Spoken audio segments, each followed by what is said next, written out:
आप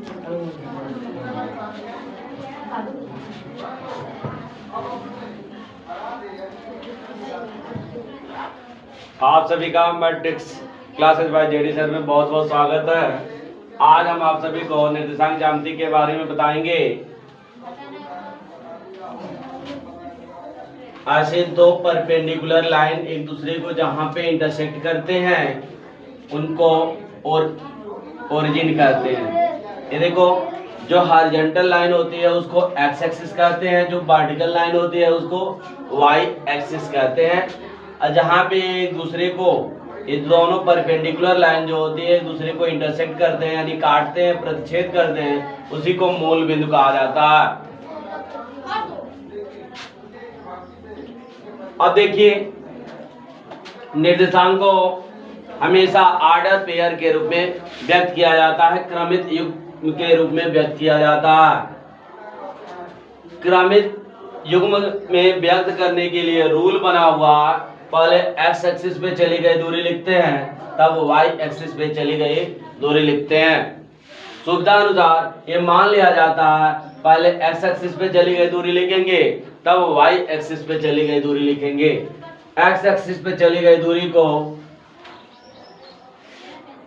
एब्सिसा कहते हैं और वाई एक्सिस पे चली गई दूरी को ऑर्डिनेट कहते हैं। सपोज करिए एक्स एक्सिस पे चली गई दूरी 2 और वाई एक्सिस पे चली गई दूरी 3 है, तब यहाँ पे हम एब्सिसा 2 लेंगे और ऑर्डिनेट 3 लेंगे। एब्सिसा का मतलब होता है, हिंदी में कहते हैं भुज, और ऑर्डिनेट का मतलब होता है कोट। एब्सिसा का मतलब हो गया भुज, ऑर्डिनेट का मतलब हो गया कोट। यहाँ पे एक्स एक्सिस पे चली गई दूरी 2 है, एक्स एक्सिस पे चली गई दूरी को ही भुज कहते हैं और वाई एक्सिस पे चली गई दूरी को कोटि कहते हैं। तो एक्स एक्सिस पे चली गई दूरी कितनी है? 2 है, और वाई एक्सिस पे चली गई दूरी 3 है। तो भुज कितना हुआ? 2, और कोट कितना हुआ? 3। अब ये जानना चाहेंगे जो ऑर्डर पेयर के रूप में रिप्रेजेंट करते हैं या किस चतुर्थांश में पढ़ेंगे। जैसा कि आप देख रहे हैं बोर्ड पे, एक्स एक्सिस और वाई एक्सिस एक दूसरे को इंटरसेक्ट करने के बाद ये 4 भागों में तल को बांट देते हैं। इस तल को क्या करते हैं? 4 भागों में बांट देते हैं। इसमें भी एक्स वाई होगा, इसमें भी एक्स वाई होगा, इसमें भी एक्स वाई होगा, यानी ये 4 भागों में बांट दे रहा। तो ये जानने के लिए किसमें कौन से ऑर्डर पेयर वाले निर्देशांक किस चतुर्थांश में स्थित होंगे, इसको जानने के लिए हम आपको एक रूल बताते हैं कि जिसको सम्मान देते हैं पॉजिटिव, जिसको सम्मान नहीं देते निगेटिव। जिसको सम्मान दिया जाता है वो पॉजिटिव होता है, जिसको सम्मान नहीं देते निगेटिव होता है। दाएं हाथ को सम्मान देते हैं पॉजिटिव होता है, बाएं हाथ को सम्मान नहीं देते हो निगेटिव होता है। जिसको सम्मान देते हो पॉजिटिव, जिसको सम्मान नहीं देते हैं वो निगेटिव होता है। ठीक है, दाएं हाथ को सम्मान देते हैं पॉजिटिव, बाएं हाथ को सम्मान नहीं देते हैं निगेटिव। पैर कहीं भी चल लेता है या क्या हो गया? निगेटिव। असर को सम्मान देते हैं, ये पॉजिटिव हो गया। ऐसा करके क्या करेंगे? इसमें चिपक जाएंगे। जानने के लिए किसमें कौन कौन पॉजिटिव होगा, कौन निगेटिव होगा, ऐसा जानने के लिए हम आपको रूल बताएं, हाथ और पैर वाला रूल। दाएं हाथ को सम्मान देते हैं पॉजिटिव, बाएं हाथ को सम्मान नहीं देते हैं निगेटिव। पैर कहीं भी चल लेता है, ये निगेटिव हो गया। सर को सम्मान देते हैं, ये पॉजिटिव होता है। क्या करेंगे? ऐसे फैला करके इसमें चिपक जाएंगे।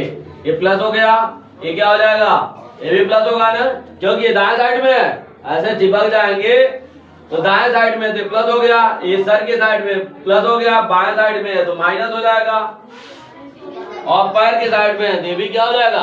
माइनस हो जाएगा।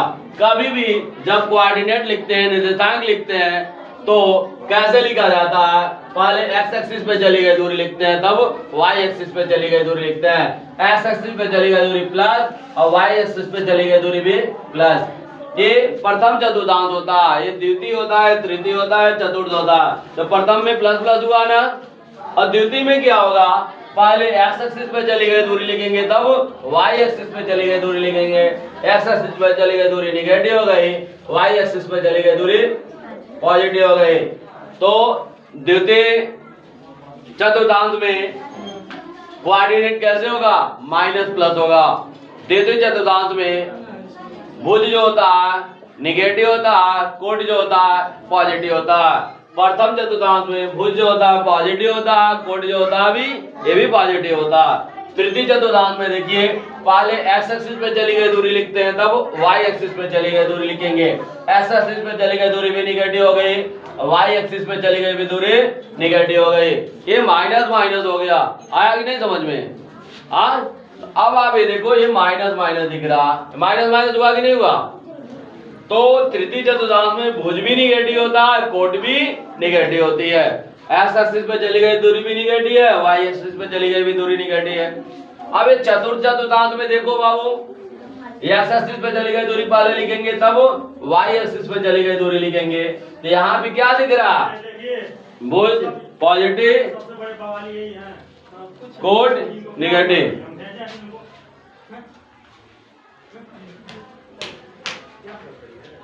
समझ में आ रहा कि नहीं आ रहा?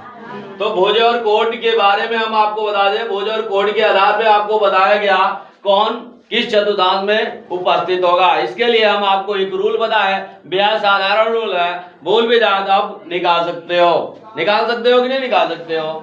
निकाला जा सकता है। अब हम आपको बिंदु लेकर के चाहेंगे, आप बताओ कौन किस चतुर्थांश में स्थित है। जैसे 2 3 को ले लिया जाए तो इसके साइन के आधार पे आप बताओगे किस चतुर्थांश में स्थित है। तो यहाँ पे 2 है तो 2 प्लस में है ना, और 3 भी प्लस में है तो प्लस प्लस हो गया, तो प्लस प्लस किस चतुर्थांश में स्थित होगा?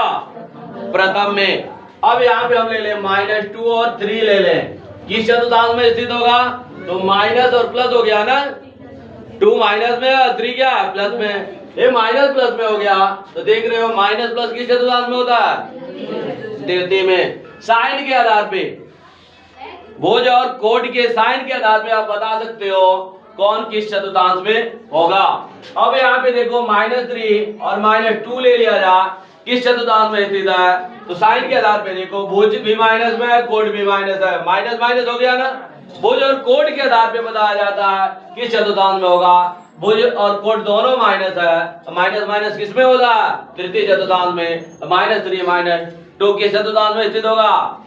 तृतीय में।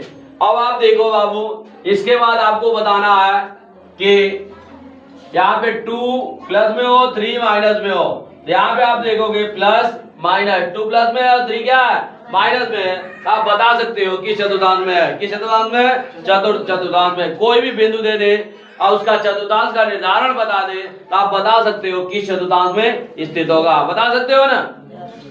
ऑलरेडी आप बता लोगे, जो मेथड बता दिया गया इस मेथड के आधार पे आप बता सकते हो कौन बिंदु किस चतुर्थांश में स्थित है। इसके बाद आप देखो बाबू, यहाँ पे जैसे x का मान 0 दे दें, भुज 0 हो जा और y का मान, कोट का मान दिया हो तो समझ जाना चाहिए जिसका मान दिया रहता उसी अक्ष पर स्थित होगा। ये चतुर्थांश में स्थित नहीं होगा, अक्ष पर स्थित होगा। x का मान 0 है, y का मान दिया हुआ, किस चतुर्थांश में स्थित है? चतुर्थांश में स्थित नहीं है। आप बोलोगे x यानी अक्ष पर स्थित है। किस अक्ष पर स्थित है? y का मान दिया हुआ है तो y अक्ष पर स्थित है। यहाँ पे देखो 3 0 हो जाए, ये किस अक्ष पर स्थित है? y का मान 0 है, x का मान दिया हुआ है, इसलिए यह x अक्ष पर स्थित है। इस तरह से आपको बिंदु देख करके चतुर्थांशों में उसका निर्धारण करना आपको सिखा दिया गया। किस चतुर्थांश में कौन पड़ेगा इसके बारे में आप जान गए। धन्यवाद।